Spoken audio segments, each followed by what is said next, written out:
Human Rights Watch says abuses have been committed by both sides in the standoff between government forces and rebel fighters in the southern Philippines. There have been days of fighting in Zamboanga City. Dozens have been killed and thousands forced to flee. But as CCTV's Barnaby Lo reports, the worst now appears to be over. Finally back in business. Fierce firefights between Philippine government forces and elements of the Muslim separatist group Moro National Liberation Front have forced most of these stores to close for more than a week. But with more and more people feeling safe enough out on the streets, some business owners see no reason not to open their doors.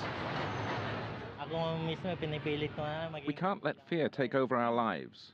We need to try to get back to living our normal lives at some point. The government has also allowed commercial flights into and out of the airport, a move that could be a sign that the conflict would soon be over, even as entire villages are still being razed to the ground. These volunteers continue to serve more than 100,000 evacuees, even though some of them aren't sure either that they still have a home to return to. Yes, there's an overwhelming number of evacuees, but there are also many volunteers. We do what we can to help them.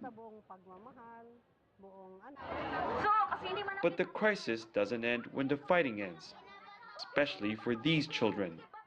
Some of them were caught in crossfire, some were witness to the armed invasion, and many are left with no home.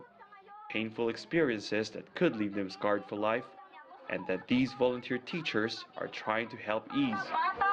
Though they are not in their area as of this time, so they feel that they are being cared by us, teachers, volunteers, and that there are people who mind their situation. They are not just left out. The standoff between government forces and a faction of the Moro National Liberation Front, or MNLF, has hurt Zamboanga City financially and socially. Rebuilding both the city's economy and structures will take some time, but the spirit of the people here remains unbreakable. Barnaby Lo, CCTV, Zamboanga City, Southern Philippines.